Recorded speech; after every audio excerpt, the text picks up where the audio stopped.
Good morning. This is Black Crow Walking, bringing you A Course of Love by Mari Perron. And we're up to chapter 21, verse 4 today. Love appeals to you through the heart.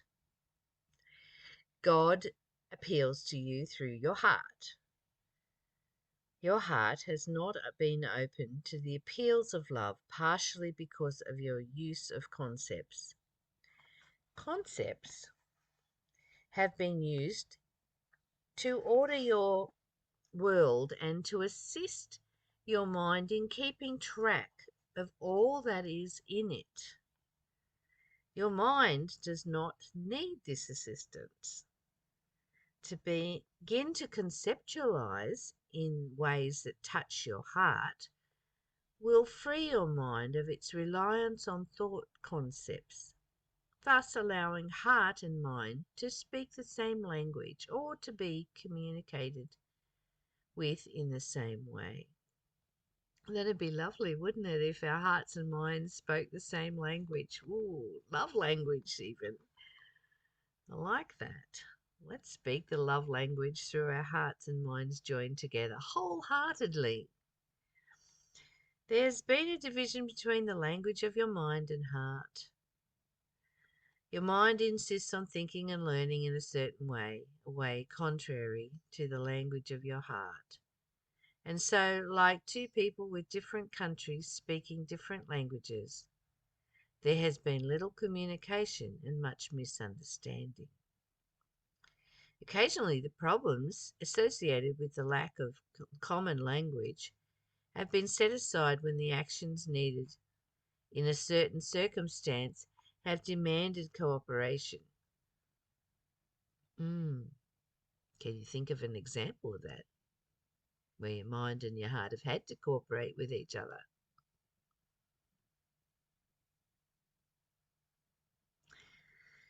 You see, this in times of emergency or crisis of every kind. That's right.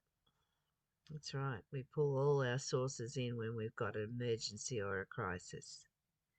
And like the two people from different countries who do not understand each other, working together momentarily diminishes the boundaries of language, and temporarily solidarity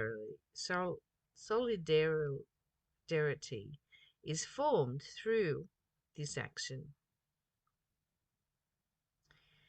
At such times, two strangers who are foreign to one another might recognize that the other's heart is in the right place. I saw this on a movie once where two people that were at war with each other rescued a horse that was caught up in barbed wire. You may have seen that movie. And just for that single moment, they saw each other's heart and were able to give up fighting each other to get the horse out. The right place with two people, as with mind and heart, is the place of no division. The unification of mind and heart that produces right action currently occurs primarily in crisis situations because of a lack of shared language. The formation of a shared language can thus be seen to aid in unification. Going to leave it there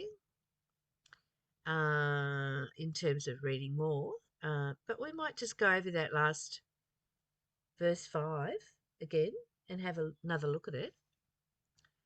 So, have you had any situations in your lifetime where you've been in crisis and there's an emergency and you've let go of the thinking process and joined your heart with it? Had to bring your thinking and your mind and your heart together to solve the problem or to be present with what's happening. I think sometimes that can happen in a car accident as well. And, language has been something that's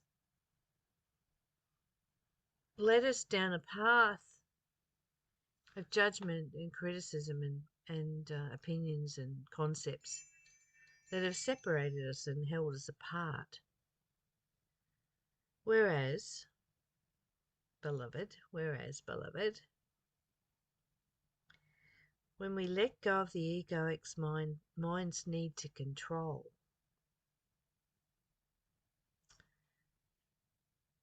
your mind insists on thinking and learning in a certain way.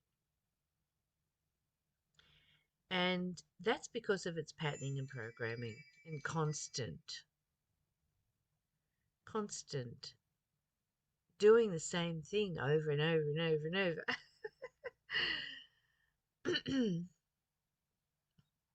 But the heart doesn't do that. The heart just feels into things and knows. It taps into that universal knowledge, that beautiful wisdom that is available to all of us. If we just sit with things in our heart and let the mind rest. But this is suggesting now that we bring the mind into alignment with the heart and wholeheartedly together they be present on the earth. It was interesting. I was spending time with some friends last night who were all talking very quickly and having to get what they had to say in. And there was no space to actually say anything that I was inspired to say, and to give myself permission in that moment not to say anything, just to rest in it and to wait for that clear moment that eventually came. And I actually did remember what I was going to say, which is why I was so freaked out about jumping over each other in conversation, because we think we're going to forget what we're going to say. But love allows that. Love just notices and observes and lets what is a perceived problem just rest and simply be present with what's happening. You may not like what's happening, but being present with it allows your heart to kick in. It allows you to see things differently rather than acting from the programs of the mind. So I think I might read this again. There has been division between language of your mind and heart. Your mind insists on thinking and learning in a certain way, a way contrary to the language of the heart. So just hear that for a second. The language of the heart, a totally different language, a language that doesn't have to, a language that reaches out with the embrace, a language that is based on love. There has been little communication and much misunderstanding between the heart and the mind. Occasionally, the problems associated with the lack of common language have been set aside when the actions needed in a certain circumstance have demanded cooperation. The word cooperation reminds me of Sesame Street when my kids were young. And Sesame Street was trying to teach us cooperation. Now we have to teach our minds and our hearts to cooperate with each other. You see, this is in a time of emergency or crisis of any kind, and like the two people from different countries who do not understand each other, working together momentarily diminishes the boundaries of language, and a temporary solidarity is formed through like action. At such times, two strangers who are foreign to one another might recognize that the other's heart is in the right place. It's an interesting analogy and an interesting phrase, really. Your heart is in the right place. Well, where else would the heart be? I think it's the mind that needs to be in the right place. The right place with two people as with mind and heart is the place of no division.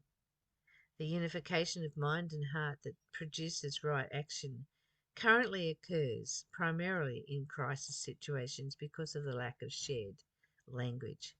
The formation of a shared language can thus be seen to aid in unification. The formation of a shared language can thus be seen to aid in unification.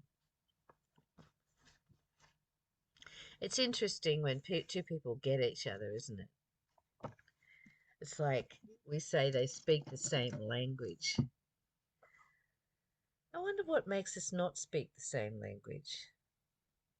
Are you with someone that you don't speak the same language with, or you've grown apart and no longer have the same language because one of you has grown more than the other? So, what are you going to do about that? Come from the heart. Yeah. It's so easy to be annoyed and frustrated with someone else when you want them to speak the language that you speak. I understand that. But joining the heart and the mind,